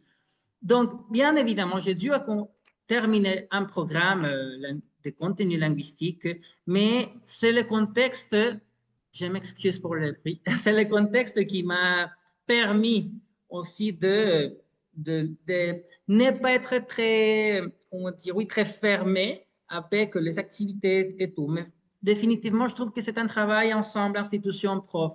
Parfois, on sait que c'est difficile, parfois, il y a un peu plus de liberté, mais on pourrait s'approcher de nos chefs ou des institutions pour faire ce type de propositions. C'est compliqué, ça, je suis tout à fait d'accord. J'ai dû travailler en avance un app avec des petites pistes d'autoconnaissance pour pouvoir préparer aussi un peu le terrain, mais finalement, oui, je trouve que c'est un des risques, disons, la quantité de liberté. D'accord, merci. Esta Cabrera Alejandra te félicite et elle demande quel était l'impact sur la sécurité dans la production orale observée après avoir réalisé des travaux de l'autoconnaissance. Avez-vous récupéré des informations des pratiques linguistiques chez ces apprenants? Si c'était le cas, vous les avez considérées dans la planification des séances ou le choix des stratégies pour l'apprentissage du français? Pourriez-vous le décrire? Merci. Oui, merci beaucoup. Alors, je pense que, ou plutôt, j'ai vu que l'impact le plus visible, c'était la, la confiance. Parce que je me rappelle qu'au début, les étudiants avaient très peur de parler, ils y allaient lentement, mais au fur et à mesure, oui, c'était égal pour eux de se tromper. Surtout ça. Je me rappelle que oui, et avant de commencer avec tout ce travail, avec de petites enquêtes, des conversations, des entretiens, j'ai pu voir comment c'était le lieu où je devais, disons, attaquer la production orale et l'anxiété. Donc oui, les étudiants ont mentionné cette peur, ils se sentaient pas très à l'aise pour commencer à parler en français. Et donc, peut-être au milieu de l'année ou après un certain temps, c'était égal pour eux. Ils faisaient des erreurs, bien évidemment, parce qu'ils étaient des débutants, des faux débutants, mais ils essayaient de parler. Je me rappelle d'un étudiant qui m'a dit à la fin, ah, monsieur, je suis conscient que je n'ai pas trop avancé en langue, en français, mais je me sens bien, je pense que je peux parler. Et donc, c'était ça la vision générale. On parlait ou la sensation de pouvoir parler et, et de se sentir, oui, bien, en calme pour y avancer. Bien sûr, il y avait toujours le travail de correction des erreurs, parce que sinon après il y a des fossilisations, mais au moins au niveau de la peur et la sécurité, il se sentait bien. Il disait, ça m'est égal si je me trompe, je veux avancer. Je pense que ça, c'était un des plus visibles impacts. Merci, Chloé, merci de ta participation. Alors, Merci. la question suivante, c'est pour Miguel. C'est Elimar Reyes. Elle dit, tout d'abord, je vous remercie de m'avoir partagé par mail votre mémoire. Sur le choix du conte comme support pédagogique et après les expériences de cette étude, qu'est-ce qui, selon vous, rend le conte plus efficace que d'autres supports authentiques? Bon, merci. Bon, je m'excuse de ne pas savoir écouter les messages ou bien lire, mais je m'excuse. Et bon, dans ce cas, j'ai décidé d'utiliser les comptes parce que dans mon cas, quand j'étais élève avec Georgia, Christelle et Ruby, ça a été bien difficile pour moi de comprendre cette différence d'opposition aspectuelle entre le passé composé et l'imparfait. À ce moment-là, on avait utilisé la collection Alter Ego et je me rappelle qu'il y avait un petit extrait de Cendrillon et j'ai bien aimé comment ça a été construite et c'était excellent. Et j'ai dit, ah, je voulais avoir une collection comme ça, mais il n'y avait pas. Alors j'ai dit, ah, comme ça pourrait être conçu pour nous. Alors, j'ai fait une petite, comment on dit, petite recherche. Et ça, c'est que j'ai commencé à faire, à chercher des comptes, chercher des autres choses. Mais quand je suis allé voir Madame Roby, elle m'a dit non, parce que les comptes classiques sont déjà bien connus. Et il faut proposer d'une autre chose pour attirer l'attention, non? Parce que, alors, les chaperons rouges, la petite sirène, Cendrillon sont déjà connus. Et pour les nouvelles générations, qu'est-ce qu'on va voir? Qu'est-ce qu'on va attirer? Alors, c'est pour ça que c'était un peu compliqué pour moi parce que quand je suis venu la voir, j'avais une grande recherche. Mais bon, c'était intéressant parce que à ce moment-là, je ne savais rien de la francophonie, non? Et j'étais ignorante dans ces moments. Mais j'ai dit, OK, je l'ai nommé conte contemporain et parce que j'ai dit, OK, je vais chercher des autres choses. J'ai dit, je vais chercher des autres choses, des autres contes où les Français puissent devenir les véhicules d'interaction entre une langue et une autre. Et bon, voilà, ça c'est la francophonie, non? Alors, il est à l'encontre des cultures indigènes, les péruviennes, russes, où les français c'était importante. Et bon, à la fin, j'ai trouvé des problèmes sociaux comme les mariages obligatoires à l'Afrique, le cannibalisme. Et j'ai dit, waouh, je ne savais pas ça, non? Alors, les contes, mais c'était intéressant pour moi parce que ce n'était pas seulement les contes tels quels, c'est aussi de savoir comment c'est construite, c'est c'est les schémas narratifs, les schémas de la construction, et c'est tout un monde littéraire. Alors, dans ce cas, quand on pense à la littérature, on dit la littérature, c'est compliqué, c'est difficile. La littérature, c'est ennuyante, quelquefois. Mais ce qu'on propose, Madame Ruby et moi, dans les projets, c'est que les contes, ce n'est pas difficile, c'est amusant. Et ce qu'on dit, que c'est les meilleures fois pour faire imaginer et voyager avec les élèves et en utilisant ce qu'on fait, non? Parce que qu'est-ce qu'on veut utiliser avec le passé? C'est raconter. Raconter ce qu'on fait, ce qu'on a vécu. Alors, comment est-ce qu'on va faire ça? Ça, c'est facile. Avec le passé composé, on va raconter des faits déjà concrets, mais on va décrire ces faits avec l'imparfait. Alors, je vais raconter en détail avec l'imparfait et comment on va trouver ça avec un conte. On peut le trouver aussi avec une lettre, avec des journaux, mais je pense que les contes mettent en action tout ça parce qu'on peut commencer à imaginer. Et avec l'imagination, on pourra faire ça. Alors ça c'est que je pense que les contes apportent et aussi ça c'est que les contes puissent nous aider à développer un petit plus. Alors c'est pour ça que ça c'est comme les valeurs supplémentaires de contes de nos jours. Alors on dit des contes contemporains francophones. Et si vous voulez l'exploiter, voilà, ce sont déjà pour tous, pour toutes. D'accord, merci, c'est très intéressant, Miguel. Et là, et justement, la question suivante rejoint ce que tu viens de dire. Est-ce que vous savez, c'est pour Ruby et Miguel, est-ce que vous savez intégrer tous vos fichiers, toutes vos fiches, par exemple, sur un Padlet? Et quelle était la réaction des étudiants face à ces activités? Et je ne sais pas si vous avez partagé également le lien de Padlet. Bon, dans ce cas, les Padlet, à ce moment-là, parce qu'on était, bon, j'étais à l'école publique, à autonome métropolitaine, alors je devais payer avec mes propres frais. Alors non, mais j'ai pu partager les Padlet, oui, je vais chercher. Et ça c'est que j'ai fait, j'ai fait une espèce comme comment ça se dit, j'ai fait un scan et j'ai passé tous les comptes qui utilisaient des jeux. Par exemple, il y a un compte qui s'appelle La naissance des saisons où j'ai fait un jeu de mémoire. Alors, j'ai préparé les jeux dans les Wordwall ou un autre qui s'appelle les visages sur les murs où j'ai fait un Jeopardy. Alors, j'ai préparé les Jeopardy dans une plateforme en ligne. Alors, tout ça, j'ai inséré avec un script, e-script, un iframe sur Padlet pour pouvoir travailler à distance parce qu'à ce moment-là, c'était la pandémie et je voulais le travailler. Alors, je vais trouver ça parce que des fois, le Padlet, on doit les payer. Mais ce que j'ai pour faire, je vais vous passer mon mail.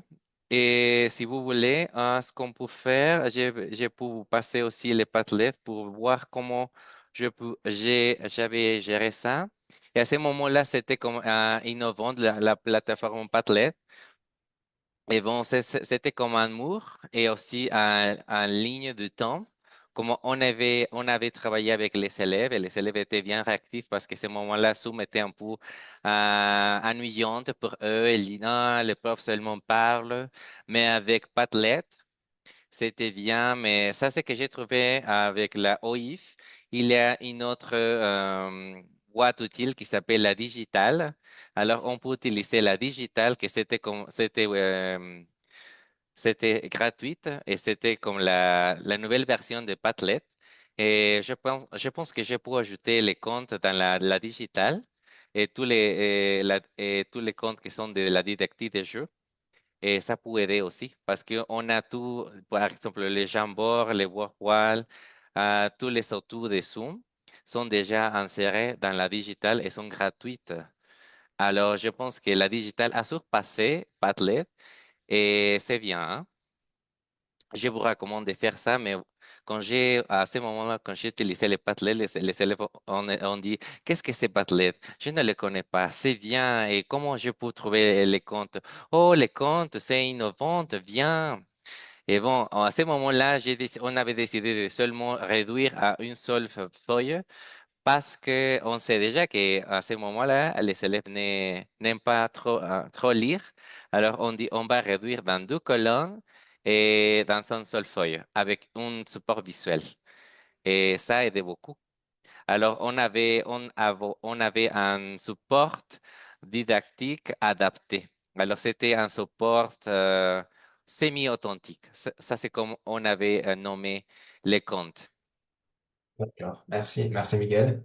Donc, de la part d'Andrés Loranca, Ruby et Miguel, félicitations pour ce superbe travail. Vos résultats sont vraiment inspirants et surtout indispensables aujourd'hui. Privilégiez-vous une approche structurelle des jeux cadres pour systématiser la grammaire ou une approche actionnelle basée sur la mise en situation, comme le jeu de rôle ou peut-être l'improvisation théâtrale? Voilà. Voilà, bon, là, ça va être à mon tour d'y répondre. Et oui, c'est plutôt comme ça. C'était une inquiétude d'un étudiant à ce moment-là, bah, que c'était Alexandre. Bah, on a décidé vraiment que ça soit plutôt actionnel et plutôt communicatif. Et c'est sûr que dans un moment donné, bah, il est toujours nécessaire d'avoir une explication pour faire ces différences d'essai du temps. Mais soit le travail proposé, on peut les utiliser pour introduire, non, l'apprentissage de ces deux temps, mais du début, commencer à les utiliser d'une façon implicite, d'une façon inductive, ou bien on peut les utiliser après l'explication, pour vérifier, pour les employer pour la pratique. D'accord? Alors, c'est plutôt, on vise à ça, surtout ne pas stresser les étudiants, mais du début, de commencer à les obliger, on va dire, non, ou plutôt à les pousser à utiliser ces temps sans se rendre vraiment compte qu'ils les utilisent. Et que ces temps ne sont pas si compliqués, non? Parce que finalement, euh, dans les démarches, on peut arriver à les utiliser sans se rendre compte. Voilà. Merci, merci, Roby. Et Merci à vous. plein de félicitations. Félicitations d'Adeline aussi, à tous les intervenants, Alejandro, Aide. Bravo, Alejandro et Roby, travail très riche et bien fondé. Et puis, il y a une autre une question une félicitation plutôt pour Tonatiuh d'Aide. Cher Tonatiuh, tu m'as fait beaucoup réfléchir sur ma propre pratique d'alternance codique. Voilà. Merci. Il y a Rocio, qui, euh, qui suis-je? La réponse à cette question nous amène à faire de bons choix lors de l'apprentissage du français. De plus, nos émotions peuvent nous ouvrir les portes d'un univers entier de façon de vivre la langue cible. Je crois que c'était pour Chui. Ton nature, une recherche très intéressante de la part de Montserrat Vaquero. Georgia mentionne aussi, c'est une recherche ton nature qui invite à renouveler les travaux sur le discours de la classe de langue. Merci de l'avoir partagé. C'est un plaisir. D'accord. Maintenant, il y a aussi de félicitations pour le travail de Shahila. L'orientation de la part de Georgia, l'orientation de votre travail, Shahila, me paraît particulièrement pertinente. Les étudiants ne sont pas suffisamment préparés au code culturel en vigueur, non seulement dans l'argumentation académique, mais également dans la compréhension et appréhension des codes communicationnels dans l'espace universitaire en général. D'accord, merci. Euh, Question pour ton nature. De quelle manière pensez-vous que la médiation technologique a influencé l'utilisation de l'alternance codique par l'enseignant pour les fonctions de gestion des classes et de balisage par rapport à ce que l'on pourrait observer dans un cours en présentiel traditionnel? Ok. Bon, déjà, il faut dire que j'ai commencé cette recherche. Beaucoup qui disaient que c'était pas permis, que c'était pas correct d'utiliser l'espagnol parce que un bon professeur utilise toujours le français tout le temps dans la classe. Je me disais, mais ça, c'était utile de temps en temps. Et après, avec la pandémie, on s'est trouvé dans une situation dans laquelle c'était vraiment difficile, sinon impossible, de voir les réactions des élèves. Dans mes classes, par exemple, c'est interdit d'obliger les élèves à allumer les caméras. Donc, on ne peut pas savoir s'ils sont déjà là et encore moins comment ils réagissent. Donc, on s'est dit que c'était difficile déjà de pouvoir être sûr de leur présence, de leur apprentissage, de leur réaction, etc. Mais et il y a aussi la partie de parler dans les vides, non? On essayait d'expliquer les choses et on disait, Marika, c'est à toi que je te parle, et Marika qui ne répondait pas. Et donc, je me disais si ils comprennent vraiment ou pas. Donc, avec ce travail, je me suis rendu compte que il fallait simplifier les choses. Il fallait faire plus facile pour les élèves et encore plus avec les nouvelles générations. Parce que je trouve que c'est de plus en plus difficile de rester dans les mêmes ressources, de la même style, les mêmes travaux, les mêmes types de classes avec les nouvelles générations. Donc, avec ce travail, je tombe sur le fait que si on fait plus simple, c'est mieux pour eux. Et dans la classe une classe traditionnelle, en présentiel, on peut voir la tête des élèves et savoir leurs réactions. Mais il y a aussi beaucoup d'élèves maintenant qui ne réagissent pas. Donc, il faut penser qu'il s'agit des élèves qui sont en ligne tout le temps et qu'il faut s'adapter. Donc, si la- l'alternance codique, c'est une raison de réfléchir, une motivation pour moi de réfléchir à ma propre pratique et de faire mieux, mais mieux pour les nouvelles générations, les publics, les nouvelles publics. Voilà, merci. Merci ton Mathieu, c'est très intéressant. Et il faut se remettre en question, non, en tant que prof. Très bien. Aïdé mentionne par rapport au travail de Shahida, la culture argumentative française est-elle propre à la langue française ou s'agit-il plutôt d'une norme eurocentrée? Il me semble qu'il existe en langue française différentes cultures argumentatives. Que pensez-vous? Oui, merci, merci de vos commentaires, de vos questions. Bon, je rejoins tout à fait cette idée. Parler d'une seule culture argumentative peut être réducteur. Alors, ce qu'on appelle normalement ou souvent argumenter à la française, je pense que cela s'inscrit plutôt dans des normes un peu plus dans la tradition rhétorique, des normes académiques très particulières et strictes. Et évidemment, cela peut se voir un peu comme une culture ou perçue comme eurocentrée. Mais en réalité, il existe une diversité de cultures argumentatives. Et si on prend en compte évidemment la francophonie et toute cette variété, bon, on ne pourrait pas le réduire à une seule euh, discours argumentatif à la française.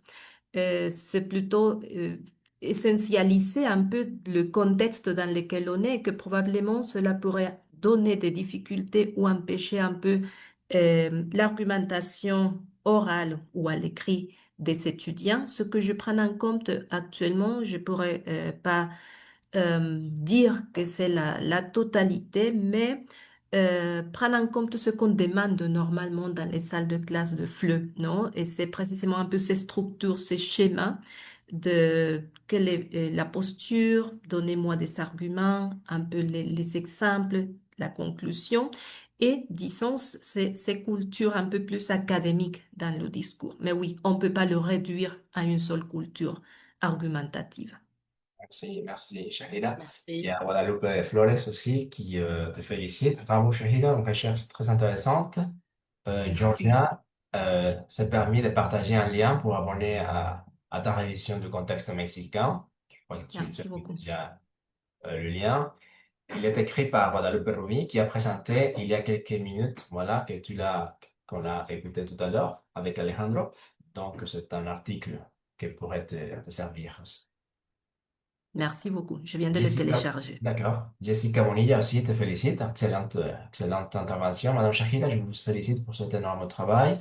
Et puis, Andrés Loranca te demande, est-ce qu'on observe un effet retour? C'est-à-dire, est-ce que le fait d'apprendre à argumenter en français aide les étudiants à mieux structurer leurs idées en langue 1, langue maternelle, ou s'agit-il d'une compétence isolée en langue 2 sans avoir une véritable transversalité? Ok. Bon, mais évidemment, c'est pas une réalité isolée. C'est justement une question que je suis en train d'explorer. Je me trouve actuellement un peu dans l'analyse exhaustive des informations, des données. Mais ce que je pourrais vous mentionner maintenant, c'est que les premiers résultats suggèrent, oui, qu'il y a un possible effet retour. Mais c'est encore disons, partielle, parce que ça conditionne un peu de cette réflexion particulière et individuelle de chaque étudiant ou des apprenants sur les propres pratiques discursives. Oui, nous, en tant que professeurs, on peut guider, aider et explorer précisément un peu les diverses cultures et argumentatives, mais c'est aussi un travail individuel. Donc, les résultats préliminaires disent oui, partiellement, c'est un effet retour dans ces pratiques. Merci, merci Shahila. Donc, Merci à vous concernant tous. le travail de Marika, donc merci beaucoup Marika, c'était aussi très intéressant. Aidé à partager un lien avec une sélection des musiques des films célèbres. Je crois que ça va être très intéressant pour nous tous, pour nos cours.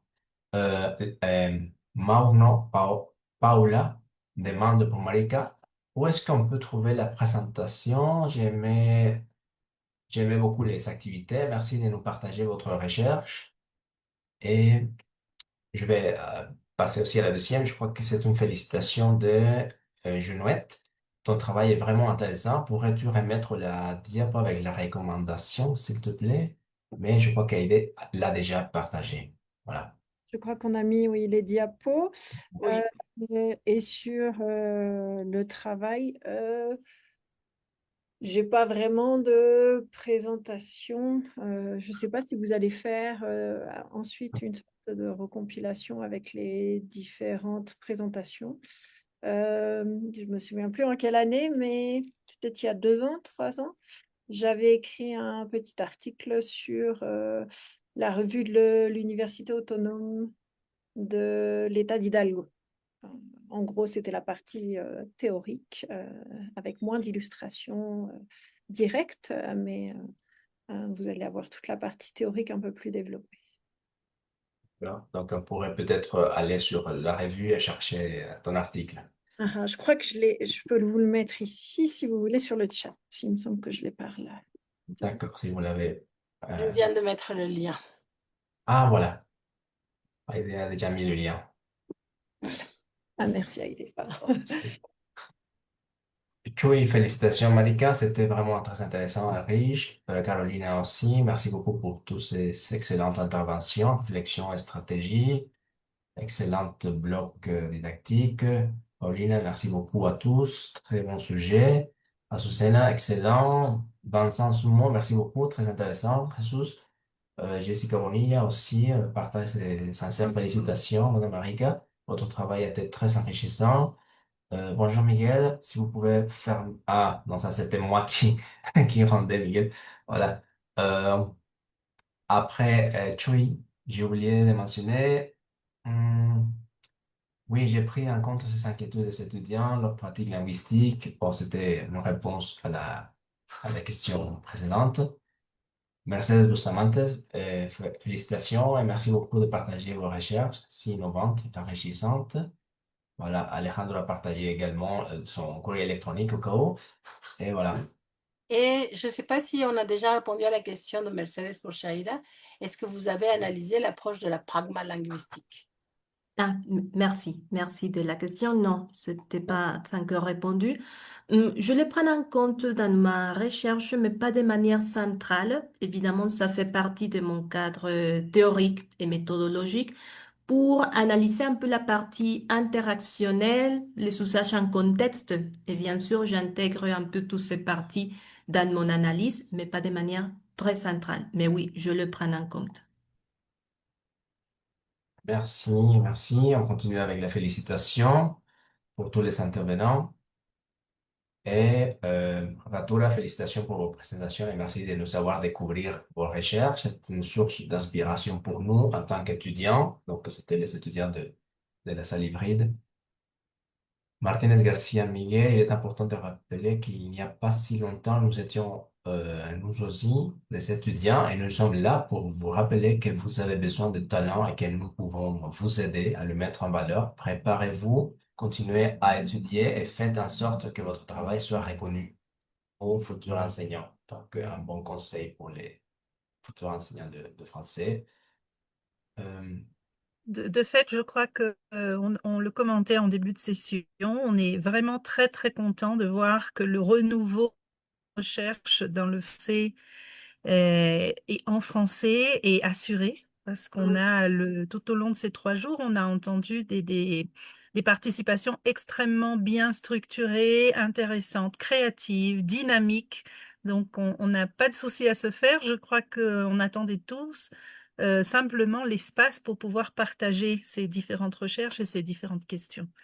Tout à fait. Moi, je me suis permise de partager à l'écran le programme de cet après-midi. Nous arrivons au bout de ce colloque tellement dense, enrichissant, stimulant. Nous allons avoir une dernière conférence magistrale d'une invitée spéciale à laquelle je tiens beaucoup, autant à la conférence qu'à l'invité, Ileana Arias Corrales, qui est notre collègue au Costa Rica, à l'Université du Costa Rica, va nous parler d'un projet qu'ils ont mené au Costa Rica pour cartographier la langue française et les cultures francophones.